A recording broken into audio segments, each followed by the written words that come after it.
Peter Piper here today, and we're going to be talking about one of the newest additions to the colonies, an indentured servant. What's your name, sir? I'm Mr. Faglidork. How are you, Peter? I'm good, thanks, Mr. Dork. So, Mr. Dork, what do you think about being an indentured servant to Mr. Eagle-Eye Cherry? Are you happy about your free ride over to the colonies, or are you mad about him taking away 50 acres of your land? Well, I love the free ride to the colonies, but I understand the taking away of my 50 acres. If it wasn't for Mr. Cherry, I would never have been able to come over. So I'm very happy with the land I have. It's sure a lot more than I would have had in England. Are you afraid that one day slaves might, just take your spot? No, I've been asked that a lot before, but the truth is, slaves aren't smart for our system. They die out fast, spread and receive disease, and cost more than their lifespan. They'll never be in use. No worries. Well, I'd say that's pretty confident, folks. But, so Mr. Dork, what is the biggest challenge of being an indentured servant? Well, I'd say it's where you're placed in the colony. Some places require extremely hard labor, like the South plantations for rice. And some places are super easy, like the North. Sometimes it's just the luck of the draw. Well, thanks for being with us here, Mr. Dork. It's always a pleasure to have you here. Pleasure to be here, Peter. And back to you, Station. Hello, this is Peter Piper here today, and we'll be talking with one of the owners of Indentured Servant. Hello, Mr. Eagle-Eye Cherry. How are you today? Hello, Mr. Piper. I'm fine. How are you? I'm fine, thank you. So, earlier this week, we talked to one of your servants, Mr. Dork. And I must ask, how does Mr. Dork work for you? Well, he works fine, except for when he drops my tobacco products. He's not the best. I have better. Honestly, he isn't really worth the land that I got for him. So, what do you do to Mr. Dork when he messes up? I usually whip him, or beat him, it depends on how I feel, it's whatever.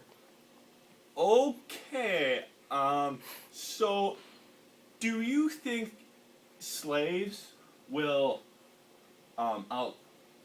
replace your, indentured servants? Yeah, indentured servants just have a contract, like Mr. Dork.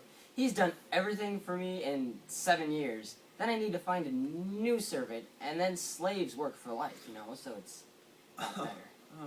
Okay, well, Mr. Dork gave us kind of a totally different perspective. Yeah, well, he isn't the brightest person in the world. Okay, thank you for your time, Mr. Cherry. It's good to meet you.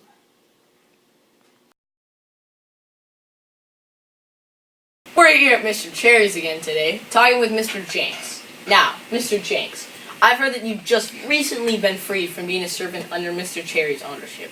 How does it feel to be a free man with all the New World Society ready to accept you? Yo, man, I'm just really excited to be free. This is great. I'm only 29 years old, and I still got a lot of my life ahead of me to live it up in this sweaty land.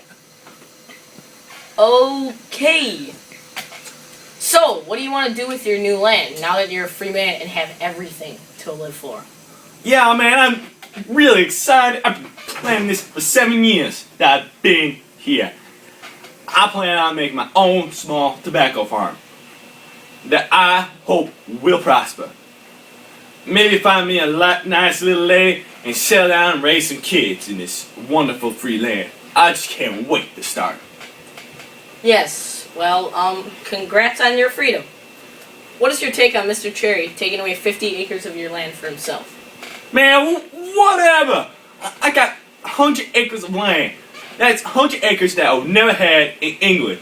Control me now, king. Control me now. God save the king. God save the king.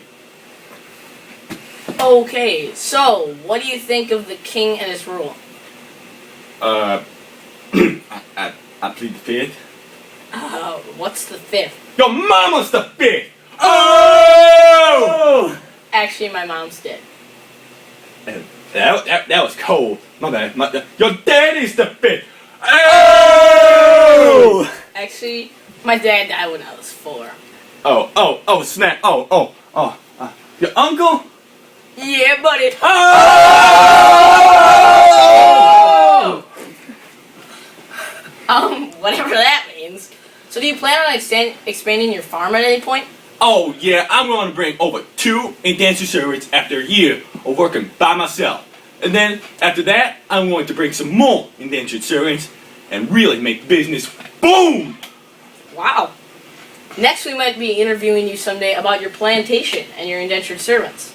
Nah, man, I just might have some slaves instead of indentured servants because they just easy to manage and they work for life. I get your point. Thanks for having us. Thanks for being here today, Mr. Jenks. Yeah, peace out!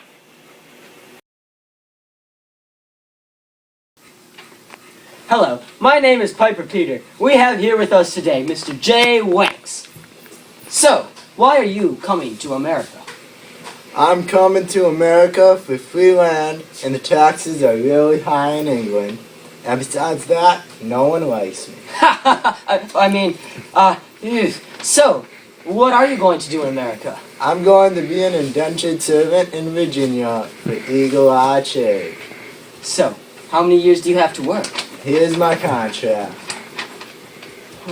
7. Wow, that seems like a long time to be an indentured servant. WTH, man. That was my contract. Nah, 7 years is a pretty average time. It costs a lot to go to America. Most people don't even make it through their contracts because they die out. Are you afraid of this happening to you? No, because I'm going to be sent to Virginia, which isn't a very harsh working place. I think I'll be fine. If I was working at a place like South Carolina, though, where rice plantations are, I'd be worried. Yes. So, what do you plan to do after you're done with your contract? Where are you going to live? Well, I plan to live in Pennsylvania and make some type of farm off my land. Well, it sounds like a good plan. Have fun in America! What are you doing here? That was epic.